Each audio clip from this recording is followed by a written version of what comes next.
There we go. How's it going, John? Hey, Eric. Oh, it's going well tonight. How are you?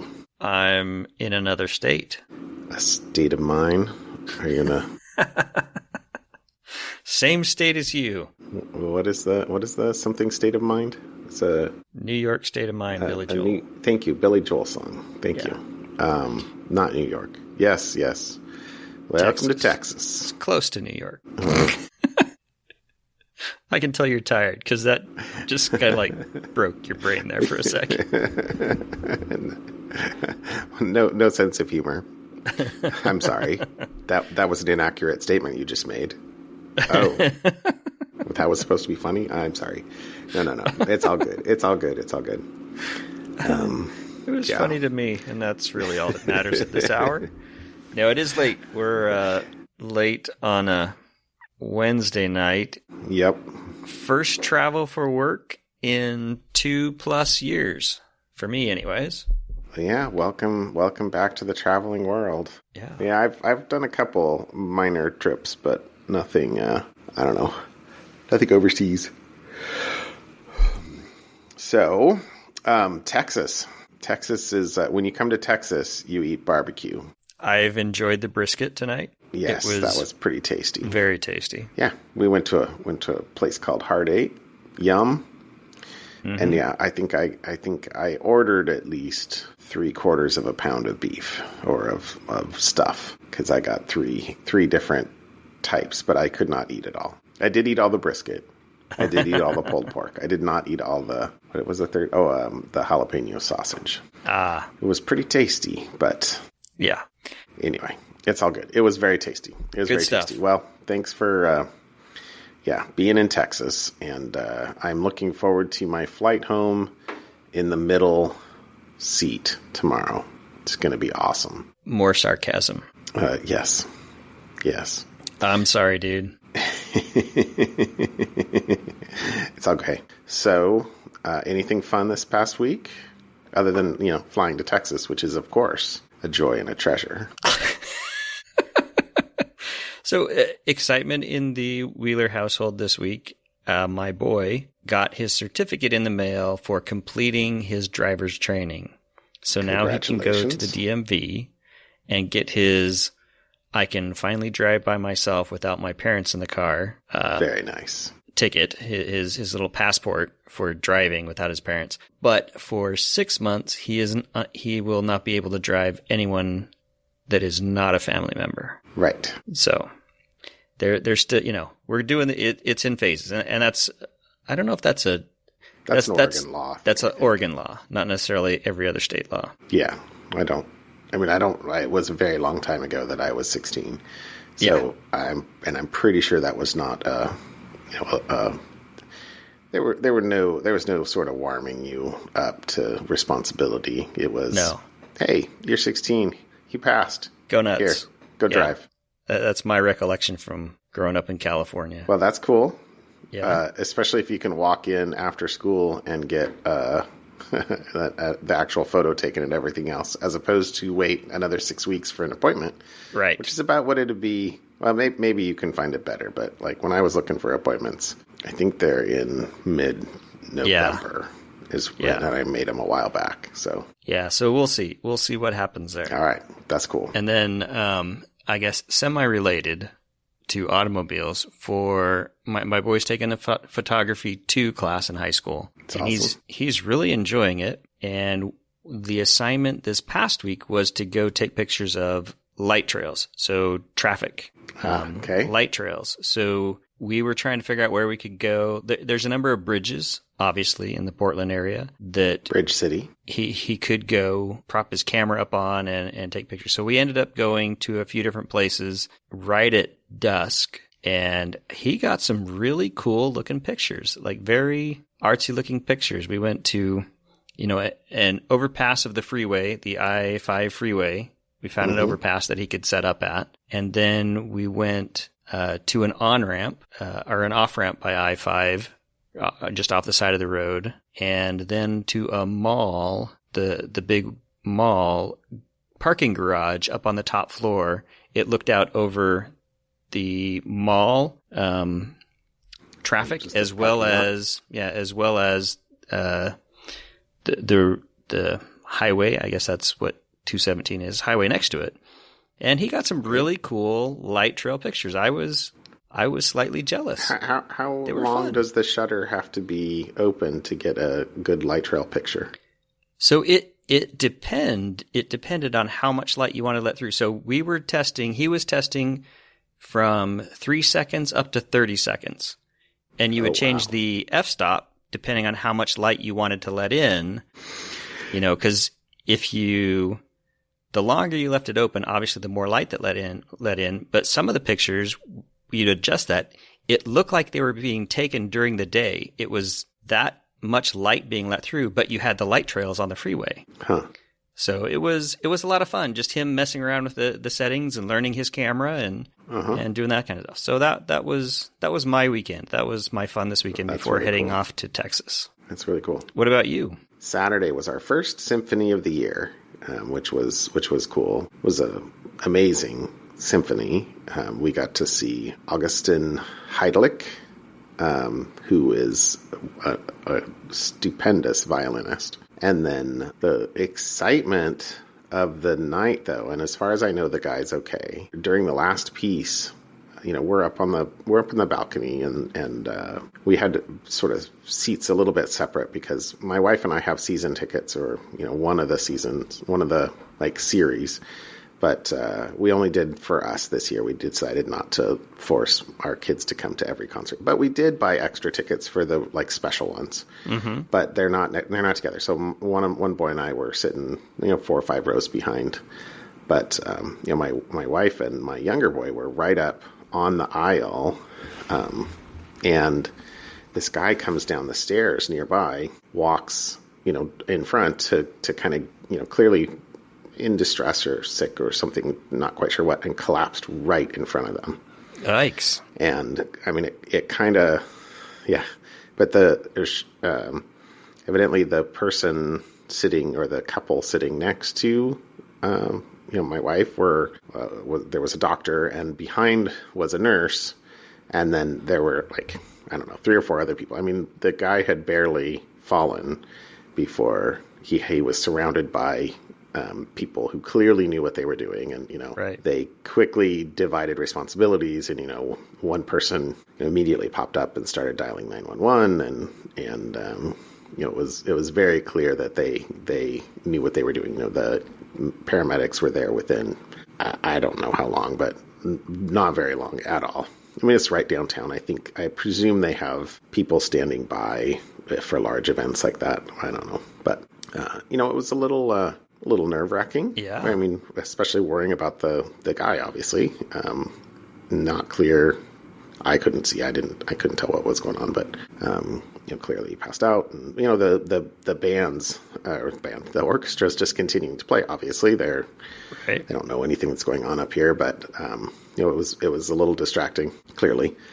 But it was a 13 or 14 minute piece that they were playing, and by the time it was done, they had stood him up, and he was walking out gingerly with some people supporting. I was a little surprised they didn't just carry him out somehow, or get a stretcher or something. But so he was okay. But it was a bit of Saturday night, sort of wildness. But my younger boy is considering, really wants to go into some sort of health profession,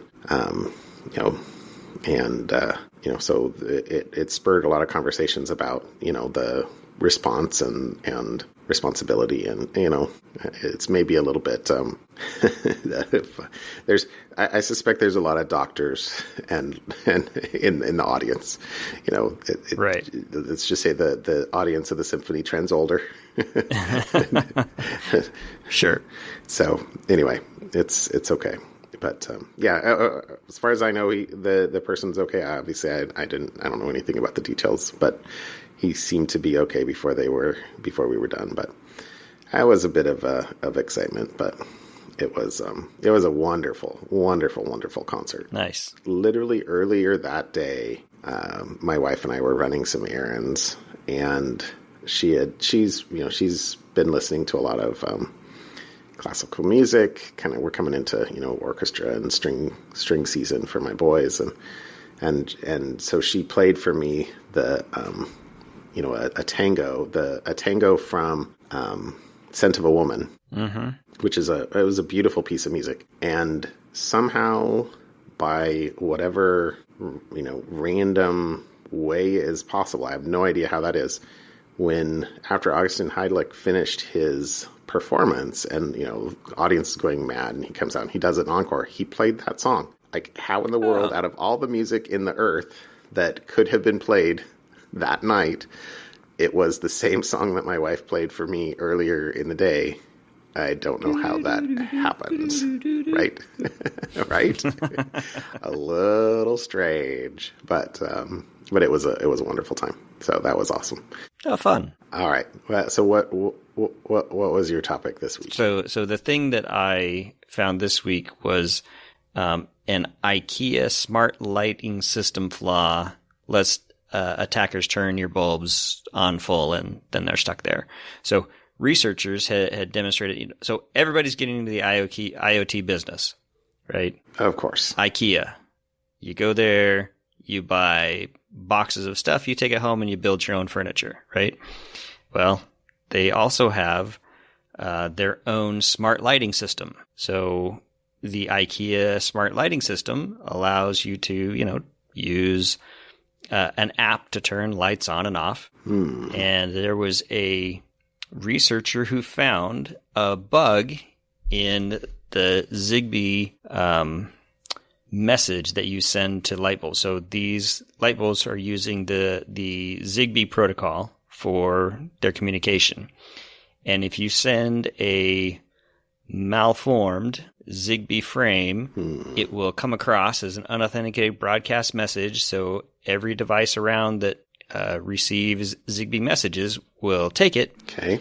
And if they happen to be of this IKEA smart home variety application, a thing, it will cause them to flicker and then turn on full blast permanently. And the way to recover from this attack, you have to go the little IKEA gateway, turn the gateway on and off, but the attacker could just reissue the command, and then your light bulbs will stay on permanent. Again, until you recycle the gateway, turn the gateway on and off. Sure. And so when I saw this, I'm like, oh, hey, and in my head, I'm like, see, everybody's affected by it. IoT, there's bugs everywhere from even the most unexpected places. I didn't know IKEA had a smart lighting system, but of course they would. I put some IKEA lights on the top of my bookcases. And? And I don't know if it's Zigbee. I don't know if that's if they're the right smart light bulb. If that's the right smart light bulb, because it was a couple of years ago, so maybe this is just newer. But it does have a remote, unattached button is what you push to turn the lights on and off. Huh? They don't. Mine at least don't have a slider. There's no variability dimmer. I guess. It's just, would you like the lights on? Okay. So probably not. Yeah, so this is kind of, I just saw it this week, and I thought, oh, this is interesting. And then I read through to the, when was this disclosed? And it was Synopsys, the security, is Synopsys a security company? They do lots of stuff. Anyways, it was disclosed back in June of 2021. So over a year ago, it was disclosed, and IKEA released a fix in February 2022. So it's been fixed for 7 months at this point, 8 months at this point. But the reason why it's new in the news is it was just discussed and presented at a cybersecurity conference recently that took advantage of some CVEs from 2022. So anyways, if you have IKEA smart light bulbs, hopefully you've updated. It doesn't say if you have to upgrade your gateway manually or if the gateways do automated updates. You may not have a problem, but if you have IKEA smart light bulbs, maybe go check. Synopsys is familiar to me, at least, because there's that big Synopsys building off of Cornelius Pass, I think. in Hillsborough. But they do Black Duck and Coverity. So that's probably also where I know Synopsys from. Yeah. But I like when I first did Synopsys, I was like, it's a chip company, isn't it? And it is code security. World's most advanced tools for silicon chip design, verification, IP integration, etc. But they clearly also have code security tools. Software security tools, yeah. Yeah, software integrity. Anyway, okay, very cool. Very cool. All right, I brought 2 articles. Mm-hmm. The first one is, it's, happy to be flying a couple of days ago, but a couple of days ago there was a pro-Russian hacktivist group, Killnet, that aimed, it says, claiming large-scale distributed denial-of-service attacks against websites of several major airports in the U.S. Yep. It didn't affect flights, didn't affect the actual travel, but it did affect the websites of various airports, including Atlanta, LA, O'Hare, and others. I think it said, I didn't pull out this, but I think it said something like 14 websites of airports in the U.S. So, the battle in Ukraine or war in Ukraine spilling over elsewhere. Spilling over, especially since the U.S. is, continuing our support of Ukraine. Yep. I think this might actually have happened on Monday, which was the day we were flying. The day we were flying, yeah. But like I said, it said the flights themselves weren't affected, but no, it was mostly like the airport, inside the airport websites, for showing you times and delays and all that stuff, right? Yeah, and flight status. I'm sure restaurants and all the maps and services and parking and stuff like that. Yeah, all that stuff. The airport support website. Convenience. So the not a lot to be done about this, but the last quote I pulled out of this was that quote, as the war in Ukraine has entered a new phase, pro-Russian threat actors and hacktivists are trying to ramp up their retaliatory cyber attacks against neutral organizations in the Western world. All right.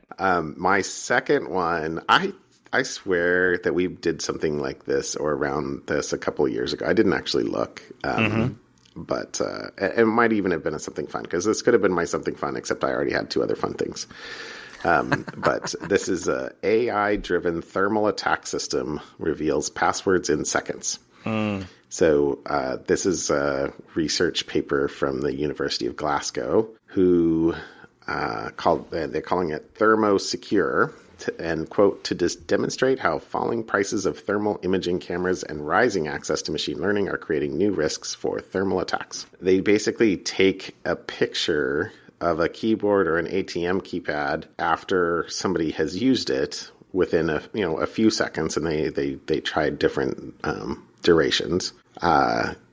It says, quote, a passerby equipped with a thermal camera can take a picture that reveals the heat signature of where their fingers have touched the device. So, and the brighter an area is in the thermal image, the more recently it was touched. So by measuring the relative intensity, they can determine, what's the probability of a password. And so they did this, and they've got some experimental results, etc. What I find... in my head, what I think is entertaining about this, my thermal picture for my passwords would be Command V or Control V for you Windows people. Yeah. I do not type out my passwords. Well, once in a while, you have to type in your master password. That is true. That would be where it would kill me. Or my finger is touching the Touch ID to open my password manager. Yeah. So what they did then was they took 1,500 thermal photos of recently used QWERTY keyboards from different angles, trained an AI model to effectively read the images and make informed guesses about the passwords from the heat signatures, and then did some user studies. So they said that ThermoSecure was capable of revealing 86% of passwords when thermal images are taken within 20 seconds, 76% within 30 seconds, and 62% after 60 seconds. So I'm surprised that the heat from just your typing fingers lasts for 60 seconds after you've touched a keyboard, enough that you could tell.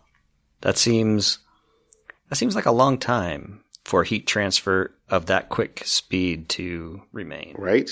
Well, hold that thought for a minute. But before I get to there, I want to say that they did a couple of variables.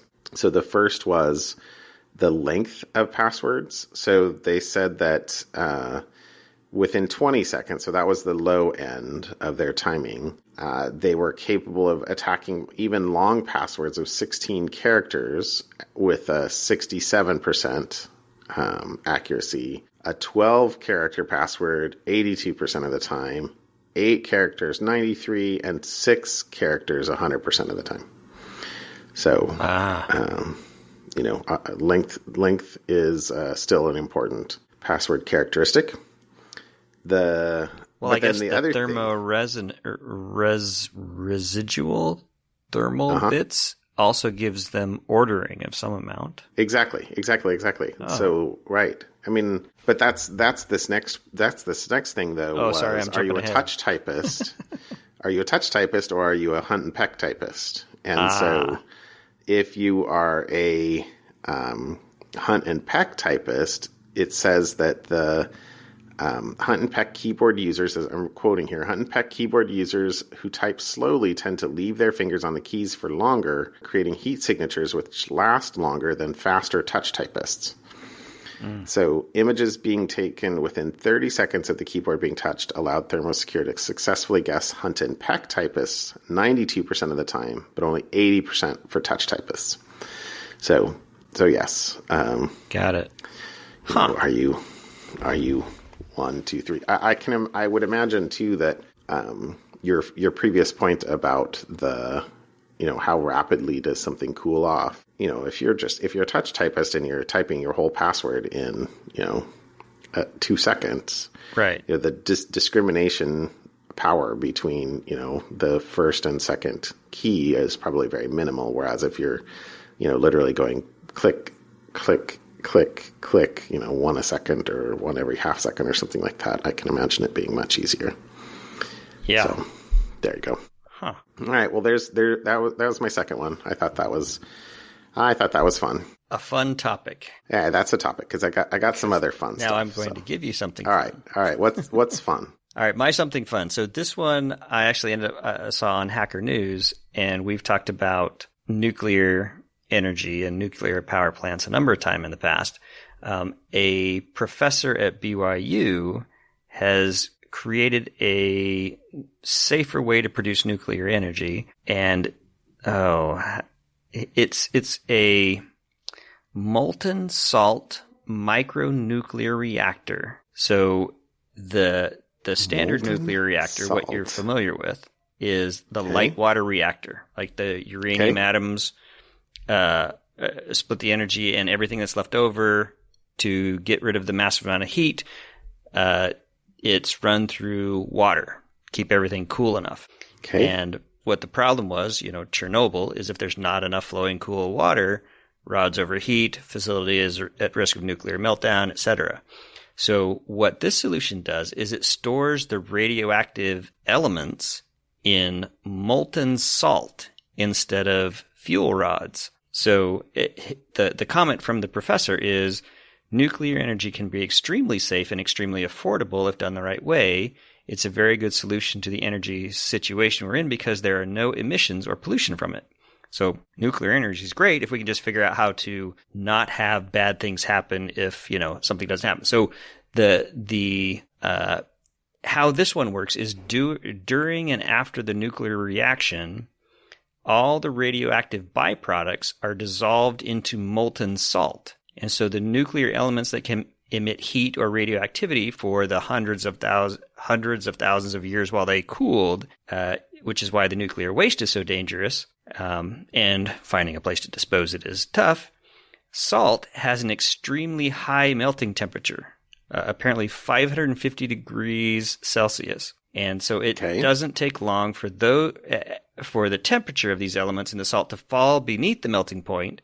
And then once the salt crystallizes, the radiated heat is absorbed into the salt, which doesn't remelt, negating the need and danger of a nuclear meltdown at a power plant. So I thought this was kind of a cool, different approach. I think, based on even stuff we've seen in the past and we've talked about, a renewed interest in nuclear energy as an alternative energy source to burning fossil fuels is a positive note. So I just thought this was a cool article. I hadn't seen this. I have read about molten salt being used in solar farms. So especially where they take the and just have mirrors instead of photovoltaic panels, they can take mirrors and concentrate them at a single location, and what they do with that is melt salt because it has such a high melting temperature. They can then take and use that to generate electricity. Pretty darn sure that was molten salt. I might have to go look that back up, but it's been a while since I looked at that. But that is super cool. That is super cool. That's my something fun this week. All right. Good. Go green energy. Okay, I have two something funs. So my first something fun is something that a coworker at dinner was like, oh, it's like a fig, it's like a wasp. Like when a fig is pollinated, a wasp goes in and dies in it to pollinate it. And I was like, what? What? Wait. She's like, yeah, if you eat a pollinated fig, there's a dead wasp inside. And I was like, oh, what? So I can sometimes be acerbic and challenging, and I'm like, show me. So she did. She said, here, Google it, nerd. Here's the Wikipedia entry on the fig wasp, which is there's a couple of varieties, but the Agonidae is the pollinating variety, and they have co-evolved with figs. I did not know this, or if I knew this, I have forgotten it. But it says that. Let's see.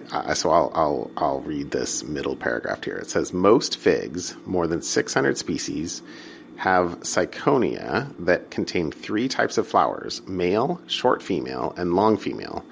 Female fig wasps can reach the ovaries of short female flowers with their ovipositors, but not long female flowers. Thus, short female flowers grow wasps, and the long flowers only seeds. Contrary to popular belief. Wait, short female flowers grow wasps? Meaning that the wasps go in and pollinate the short female flowers, but in pollinating, they lay eggs. It's gonna come here in a minute. Hold on. Let me read this. It's crazy.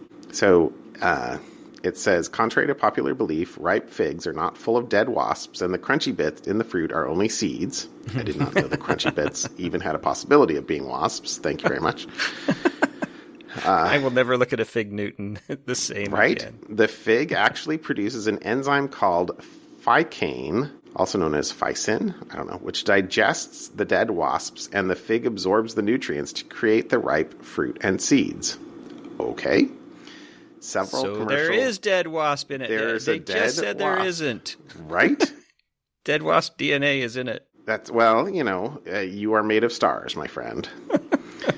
And so it says, though the lives of individual species differ, a typical pollinating fig wasp life cycle is as follows. At the beginning of the cycle, a mated mature female pollinator wasp enters the immature fruit, actually a stem-like structure known as a syconium, through a small natural opening and deposits her eggs in the cavity. Forcing her way through the ostiole, she often loses her wings and most of her antennae. To facilitate her passage through the ostiole, the underside of the female's head is covered with short spines that provide purchase on the walls. In depositing her eggs, the female also deposits pollen she picked up from her original host fig. This pollinates some of the female flowers on the inside surface of the fig and allows them to mature. After the female wasp lays her eggs and follows through with pollination, she dies. And after pollination, there are several species of non-pollinating wasps that deposit their eggs before the figs harden. These wasps, well, this seems a little bit of tangential, but it says those wasps are either parasites or possibly of the fig or the wasp, the pollinating wasp. But as the fig develops, the wasp eggs hatch and develop into larvae. After going through the pupal stage, the mature male's first act is to mate with a female before the female hatches. What? Consequently, the females emerge pregnant. The males of many species lack wings and cannot survive outside the fig for a sustained period of time. After mating, a male wasp begins to dig out of the fig, creating a tunnel through which the females escape. And once out of the fig, the male wasps die quickly. The females find their way out, picking up pollen as they do. They then fly to another tree of the same species where they deposit their eggs and begin the cycle again. So, either this is a very, very good and long troll, because there's a quote from Aristotle at the head of this article, or I owe her. Well, I already said, oh my gosh, you are totally right. So, anyway, here's my first something fun. Is that crazy or what? That's insane. There you go. All right, second something fun. This was my planned something fun. This is kind of a follow-up for another CRISPR therapy. Yeah. So we've talked about CRISPR off and on since the beginning. A number of times. What's that? Another thing we've talked about a number of times on the podcast. Yeah, CRISPR. CRISPR. But this is an attempt to use CRISPR to cure HIV. Huh. And yes, they're using the word cure here. Actually, the article goes through a couple of people who are believed to have been actually cured. But in this particular case, what they've done is they created a CRISPR-edited injection that it says in July, an HIV-positive man became the first volunteer in a clinical trial aimed at using the CRISPR gene editing to snip the AIDS-causing virus out of his cells. For an hour, he was hooked up to an IV bag that pumped the experimental treatment directly into his bloodstream. The one-time infusion is designed to carry the gene-editing tools to the man's infected cells to clear the virus. Later this month, the volunteer will stop taking the antiretroviral drugs he's been on to keep the virus at undetectable levels. Then investigators will wait 12 weeks to see if the virus rebounds. If not, they'll consider the experiment a success. So it says HIV is a tough foe to fight because it's able to insert itself into our own DNA, and it's also able to become silent and reactivate at different points in a person's life. Figuring out how to target these reservoirs of HIV and doing it without harming vital CD4 cells, I didn't pull out the quote that says what CD4 cells are, has proven challenging. So while retroviral drugs can halt viral replication and clear the virus from the blood, they can't reach these reservoirs because they're inside our cells. Right. So people have to take medication every day for the rest of their lives. But Excision Biotherapeutics is hoping that CRISPR will remove HIV for good. So they said in 2019, researchers at Temple University and the University of Nebraska found using CRISPR to delete these regions eliminated HIV from the genomes of rats and mice.